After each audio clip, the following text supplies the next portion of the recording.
بڑے ہو تو بڑے بنو. ہمارے نبی تو آپ سسر بھی ہیں نا, آپ نے 4 بیٹیوں کی شادیاں کی, 2 تو ایک ہی کو دے دی عثمان کو, رقیہ اور ام کلثوم رضی اللہ تعالیٰ عنہما حضرت عثمان کے نکاح میں, ابو العاص رضی اللہ تعالیٰ عنہ کو زینب, اور سب سے پیاری محبوب بیٹی حضرت علی رضی اللہ تعالیٰ عنہ. باقی 3 نکاح بڑے سادہ کیے. حضرت فاطمہ کا نکاح بڑے دھوم دھام سے کیا.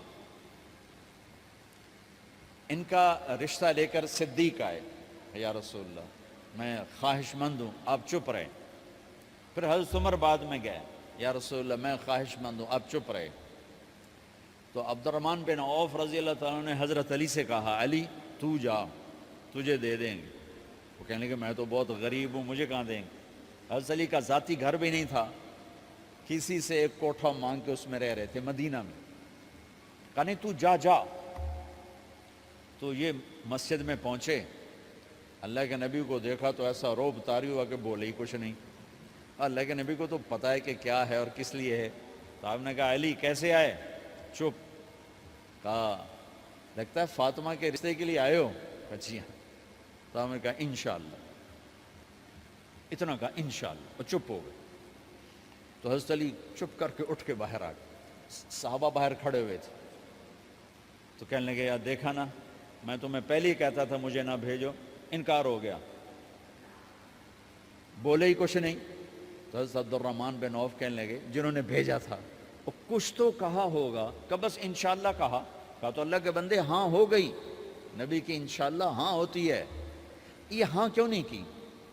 سبحان اللہ, اللہ اکبر, یہ ہاں کیوں نہیں کی؟ گھر گئے, فاطمہ علی کا رشتہ آیا ہے کر دوں, اس لیے ہاں نہیں کی. ہم تو بیٹیوں سے پوچھتے ہی نہیں, عیب سمجھتے ہیں بیٹیوں سے پوچھنا. جی میں گاں نو بن چھڑیا قلعے نال, ایویں اسی دیاں نو بن چھڑنے قلعے نال.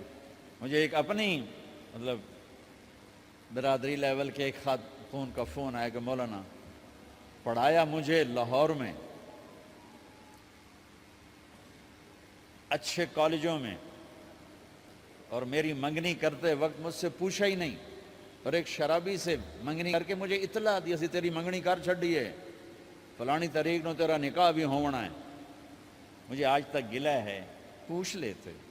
اگر نہیں پوچھا تھا چلو میں نہ ساڑھے پنجاب وچ کوئی نہیں پوچھ دے, گاں موج دی طرح ٹور چھڑ دین, تو چلو اتنا تو ویکھ لیندے بھی کم از کم شراب تو نہ پیندا ہویا. ایک شرابی نال میرا نکاح کر چھڑ, ساری زندگی اڈیاں رگڑ رگڑ میری گزر گئی. علی جیسا رشتہ آیا ہو تو اوپر سے حکم بھی آ چکا ہو کہ علی کو ہی دینا ہے, تو پھر آپ فاطمہ سے پوچھیں, فاطمہ تیرا رشتہ آیا ہے علی کا, کر دوں؟ حضرت فاطمہ نے ہاں کی تو پھر مسجد تشریف لائے. یہ آپ کو معاشرت سکھائی جا رہی کہ بیٹیوں سے بھی پوچھو, زندگی انہوں نے گزارنی ہے, تم نے تو نہیں گزارنی. بس میری غیرت دا سوال ہے, میں اتنا ہی کرنا, نہیں تو بیٹھی رہے. میری اپنی فیملی میں اتنی عورتیں بوڑھی ہو کے قبروں میں چلی گئیں, بس اتنا ہی کرنا, نہیں کرنا تو بیٹھی رہے. وہ بیٹھی رہ گئیں. یہ ظلم و ستم ہے جو تمہاری عدالت میں بھی نہیں آتا, کوئی کیس بھی نہیں ہوتا, لیکن اللہ کی عدالت میں کیس درج ہو چکا ہے کہ میرے نبی نے علی جیسے داماد کے لیے بھی پہلے پوچھا, حالانکہ اوپر سے اشارہ ہو چکا ہے. ابھی بتاتا ہوں میں. فاطمہ بیٹی علی کا رشتہ ہے, کر دوں؟ انہوں نے کہا کر دیں. پھر کہا بلاؤ. پھر علی آئے, کہ علی جمع کرو لوگوں کو. مسجد ساری بھر گئی. تو آپ ممبر پر تشریف فرما ہوئے. حضرت علی کو ایسے سامنے بٹھایا, کہ لوگوں مجھے جبریل اللہ کی طرف سے پیغام دینے آئے ہیں کہ میں اپنی بیٹی فاطمہ کا نکاح علی کے ساتھ کر دوں. آسمان سے وحی بھی آئی ہو اور پھر بھی پوچھا جائے, یہ میرے نبی کی معاشرت ہے. ہم تو پوچھنا عیب سمجھتے ہیں, اور اسے ذلت سمجھتے ہیں.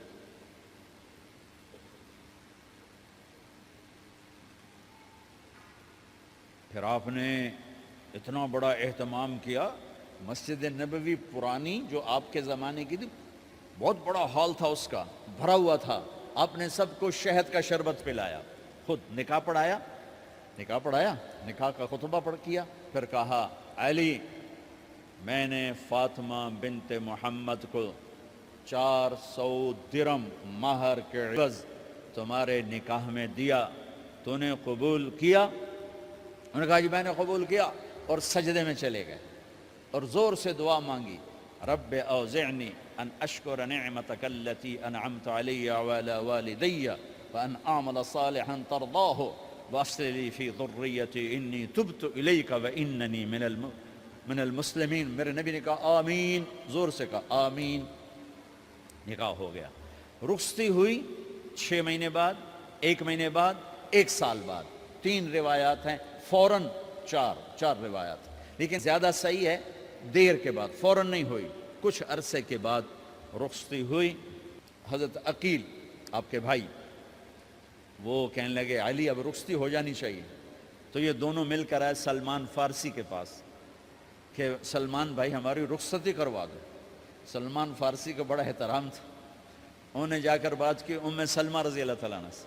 ام سلمہ نے بات کی اللہ کے نبی سے، کہا ہاں ہاں آ جائے، لے جائے، آ جائے لے جائے۔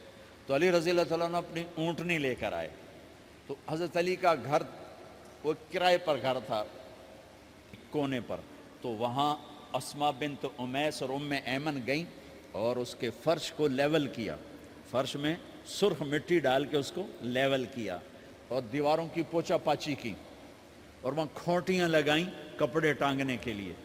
آپ نے حضرت عائشہ، حضرت ام حبیبہ، حضرت ام سلمہ سے فرمایا تمہیں پتہ ہے نا مجھے فاطمہ سے کتنا پیار ہے، اسے دلہن بناؤ۔ دلہن بنانا بھی سنت ہے، دلہن بناؤ، اسے دلہن بناؤ، تو آپ کو دلہن بنایا گیا۔ پھر علی رضی اللہ تعالیٰ عنہ تشریف لائے سلمان فارسی اور عقیل کے ساتھ، اونٹنی کو دروازے پر بٹھایا، تو آپ نے علی کا ہاتھ پکڑا، اندر تشریف لے گئے اور فاطمہ کا ہاتھ پکڑ کے علی کے ہاتھ میں دیا اور کہا بیٹی مجھے اپنے خاندان میں جو سب سے زیادہ محبوب تھا میں نے تیرا ہاتھ اس کے ہاتھ میں دیا ہے۔ پھر کہا علی تجھے نبی کی بیٹی مبارک، نبی کی بیٹی مبارک۔ پھر آپ نے اسے پیالے میں پانی منگوایا اور اس میں آخری 2 سورتیں پڑھ کے دم بھی کیا، تھوک بھی ڈالا، پھر اس میں سے انگلیاں ڈال کے ان کے سینے پر چھڑکا کہ دونوں پی لو، دونوں کو پلایا۔ پھر باہر تک چھوڑنے آئے، حضرت علی نے آپ کو اونٹنی پہ بٹھایا، آپ نے 2 عورتوں کو ساتھ بھیجا، ام ایمن اور اسماء بنت عمیس۔ یہ چھوٹی سی بارات جا کر علی کے گھر اتری اور آپ نے حضرت علی سے فرمایا کہ میں عشاء پڑھ کے آؤں گا، میرا انتظار کرنا ہے۔ تو عشاء کی نماز کے بعد آپ تشریف لے گئے، آپ نے دوبارہ پیالے میں پانی منگوایا اور اس پر آخری 2 سورتیں پڑھ کے دم کیا، پھر ان کے سینے پر چھڑکا، یہاں بازوؤں پر چھڑکا اور کمر پر چھڑکا اور دعا دی اللہم اسد جدہما وجمع شملہما وبارک علیہما واخرج منہما ذریۃ صالحہ۔ یہ دعا دی آپ نے اس وقت کہ میرے مالک ان کے جمع ہونے میں برکت عطا فرما اور ان کو سعادتیں عطا فرما اور ان کو نیک اولاد عطا فرما۔ یوں میرے نبی نے اپنی بیٹی کو رخصت فرمایا۔ اگلے دن آپ نے حضرت علی کو بلا کے فرمایا علی ولیمہ بھی کرنا ہے۔ کہنے لگے یا رسول اللہ میرے پاس تو کچھ نہیں۔ تو آپ نے کہا، تو سعد بن ابی وقاص کہنے لگے یا رسول اللہ میرے پاس ایک چھترا کھڑا ہے، چھترا لاؤ۔ ذبح کیا گیا، آپ نے اس میں چھوارے ڈلوائے، قورمہ بنوایا، قورمہ، اور اپنی طرف سے حضرت علی کو پیسے دیے کہ جاؤ چھوارے، گھی، شہد خرید کے لاؤ۔ تو علی رضی اللہ تعالیٰ نے 5 درم کے چھوارے خریدے اور 3 درم کا شہد خریدا اور 1 درم کا گھی خریدا، 9 درم تھے ٹوٹل۔ تو آپ نے کافی سارا آ گیا تو چھواروں کی گٹھلیاں نکلوا کے ان کو پسوایا، پھر شہد اور گھی میں ملایا اور ایک سویٹ ڈش تیار کی اور اس کو حضرت علی کے ولیمے میں آپ نے اپنی طرف سے پیش کیا۔ تو اس دن تازہ روٹی جو کی پکائی گئی اور دیگ پر میرے نبی خود بیٹھے کھانا کھلانے، تقسیم کرنے، خود بیٹھے۔ اب ایک چھترا ہے، 14 کلو گوشت ہے، 15 کلو، تو 50 آدمی کھا لیں گے۔ آپ نے کہا سارے مدینے کو دعوت ہے، سارے مدینے والے جتنے بھی آئے، اور میرے نبی خود دیگ سے نکال کے کھلاتے رہے۔ سارا مدینہ ولیمہ فاطمہ کا کھا گیا اور دیگ بھری پڑی تھی۔ تو ولیمے میں تکلف جائز ہے، سادگی بھی جائز ہے، سادگی بھی سنت ہے، تکلف بھی سنت ہے۔ ہاں جو ہماری خرافات ہیں، فضولیات ہیں، یہ تباہ کن ہیں، ان سے بچنا بڑا ضروری ہے۔ اور بھائیو، کسی کی شادی ہو، اس بچے کی ہو رہی ہے، یہ افسر ہے، ایک ریڑھی والے کی ہو، کسی بھی گھر کی آبادی کا ایک ہی سبب ہے، وہ میٹھا بول ہے، وہ اچھا سلوک ہے۔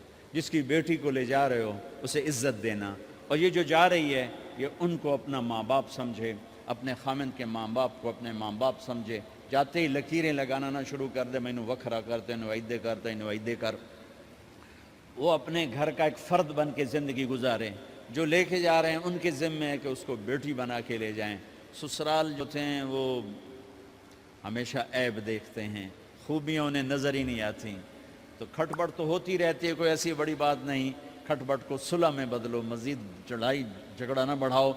میرے نبی حضرت فاطمہ کے گھر آئے، دیکھا تو آپ اداس بیٹھی۔ آپ نے کہا فاطمہ بیٹی کیا ہوا؟ کہ میرا اور علی کا جھگڑا ہو گیا۔ اچھا؟ خود گئے، بیٹی کے باپ ہو کر دیکھا تو حضرت علی مسجد میں سوئے ہوئے تھے۔ آپ نے ان کو اٹھایا، کہا یا ابا تراب قم، آپ کو یہ ٹائٹل یہاں ملا، اے ابو تراب۔ فرمایا کرتے تھے کل کائنات ملتی تو اتنی خوشی نہ ہوتی اتنا اس ٹائٹل کی خوشی ہے۔ ابو تراب کہنے کا کیا مطلب تھا؟ کہ اظہار محبت کے لیے ایسے ٹائٹل دیے جاتے تھے۔ تو ابو تراب کہہ کر یہ میسج دیا کہ میاں بیوی کی لڑائی ہوتی رہتی ہے، میں تجھ سے ویسے ہی محبت کرتا ہوں جیسے پہلے کرتا تھا، یہ میسج دیا اس نے۔ اب حضرت علی کو لائے اٹھا کر اور گھر میں تشریف لائے، نہ علی کی سنی نہ فاطمہ کی سنی۔ ہاں بھئی علی کی مسئلہ ہے، ہاں بھئی فاطمہ کیا مسئلہ ہے؟ یہ مسئلے سن سن کے بھی زیادہ لڑائی ہو جاتی، صلح کراون والے بھی آپ ہو دو چار لتر مار کے آ جاندے۔ تو میرے نبی کیا کیا؟ سبحان اللہ، زمین پر لیٹ گئے، ادھر علی کو لٹایا، ادھر فاطمہ کو لٹایا، علی کا ہاتھ اپنی ناف پہ رکھا، فاطمہ کا ہاتھ ان کے ہاتھ پہ رکھا، اور بیٹی کے ہاتھ پر اپنا ہاتھ رکھا۔ پھر فرمایا کہو ہماری صلح ہو گئی۔ علی کہو، فاطمہ کہو۔ دونوں نے کہا ہماری صلح ہو گئی۔ آپ اٹھے، خوش خوش باہر آئے، چہرہ ایسے گلاب کے پھول کی طرح۔ صحابہ نے عرض کی یا رسول اللہ آج آپ بڑے خوش نظر آ رہے ہیں۔ فرمایا علی و فاطمہ کی صلح کرا کے آ رہا ہو۔ تو کھٹ بٹ ہو جانا تو کوئی بڑی بات نہیں، یہ مطلب یہ وہ گھر ہے، میں اس گھر کی کیا تعریف کر سکتا ہوں۔ تو میں آگے کا ایک قول سنا دیتا ہوں ابن عباس کا، کہ جنت میں نور کی چمک اٹھے گی، سارے جنتی کہیں گے یہ نور کیسا نور ہے بھائی جو ساری جنت کے نور پر چھا گیا؟ تو فرشتے بتائیں گے کہ او جنت الفردوس میں علی و فاطمہ بیٹھے ہیں، کسی بات پہ ہنسے ہیں، ان کے دانتوں سے جو نور نکلا ہے اس نے جنت کو روشن کر دیا۔ لیکن کھٹ پٹ یہاں بھی ہو گئی، ان سے بڑا گھر میرے نبی کا ہے، وہاں بھی کھٹ پٹ۔ ایک دفعہ آپ نے حضرت عائشہ سے کہا مجھے پتہ لگ جاتا جب تو مجھ پہ ناراض ہوتی ہے، مجھے پتہ چل جاتا ہے۔ انہوں نے عرض کی یا رسول اللہ آپ کو کیسے پتہ چلتا ہے؟ کہ جب تو مجھ پہ ناراض ہوتی ہے نا تو قسم اٹھاتے ہوئے کہتی ہے ابراہیم کے رب کی قسم، اور جب مجھ پہ راضی ہوتی ہے تو پھر تو قسم اٹھاتے ہوئے کہتی ہے محمد کے رب کی قسم۔ کہ ایسے مجھے پتہ چل جاتا ہے جب تو کہتے ہیں نا ابراہیم کے رب کی قسم، تو مجھے پتہ چل جاتا ہے کوئی کھٹ بٹ ہو گئی ہے۔ تو نبی کے گھر میں بھی ہو جاتی ہے، یہ مسئلہ تو ختم ہوگا جنت میں۔ ہمارے ذمہ ہے کہ ان چیزوں کو کم کریں۔ یہ ایک میرے نبی کی معاشرت ہے میرے بھائیوں، اسے سیکھو، اسے سمجھو، اسے پڑھو۔ تو بھائیوں میرا نبی ایک زندگی دے کر گیا ہے، یہ چونکہ شادی کا موقع ہے اس کو میں نے تفصیل سے بیان کیا ہے، اس کی تفصیل بیان ہی نہیں کی جاتی۔ یہ اتنی ضروری ہے جتنی نماز ضروری ہے۔ نماز تو 5 وقت پڑھیں گے، زندگی 24 گھنٹے روپ بدل رہی ہے، ہر روپ میں میرا نبی کیا چاہتا ہے اس کو سیکھو، اس کو سمجھو، کرو گے اللہ آپ کو چمکائے گا، بنائے گا۔ اپنی کمائیوں میں حلال لاؤ، حرام سے بچو۔ جج بھی بیٹھے ہیں، وکیل بھی بیٹھے ہیں، کسی ظالم کے وکیل نہ بنو۔ وَلَا تَقُلْ لِلْخَائِنِينَ خَصِيمًا۔ آپ کو ایک آیت میں جوڈیشری، جج، مقننہ اور وکلاء کا پیغام اللہ کا سنا دیتا ہوں۔ اِنَّا أَنزَلْنَا إِلَيْكَ الْكِتَابَ بِالْحَقِّ لِتَحْكُمَ بَيْنَ النَّاسِ بِمَا أَرَاكَ اللَّهُ وَلَا تَقُلْ لِلْخَائِنِينَ خَصِيمًا۔ مقننہ قانون ساز، تو انا انزلنا الیک الکتاب بالحق، قانون بنانے کا حق اللہ کو ہے، اللہ کے قانون کو اپناؤ۔ آگے جج حضرات، فحکم لتحکم بین الناس بالحق، ججوں کو حکم ہے کہ حق فیصلے کرنا، بک نہ جانا، دب نہ جانا، حق کے فیصلے کرنا۔ تیسرا وکلاء کو ولا تقل للخائنین خصیما، ظالم بددیانت کی وکالت کے لیے کھڑے نہ ہو جانا ورنہ مارے جاؤ گے، مارے جاؤ گے۔ ولا تقل للخائنین خصیما، ان کے لیے دلائل قائم نہ کرنا ورنہ ہلاک و برباد ہو جاؤ گے۔ تو بھائیو، یہ نکاح کو ذرا میں نے تفصیل سے بیان کی ہے کہ یہ زندگی ہے جس کو سیکھنا ہے۔ حلال کماؤ، بچوں کو حلال دو، بیوی کو حلال دو۔ اللہ کی قسم حرام سے کبھی بہار نہیں آتی اور حلال پہ کبھی خزاں نہیں۔ حلال کھانا، حلال کھلانا، تو تم شاد و آباد رہو گے۔ اللہ میں عمل کی توفیق بخشے۔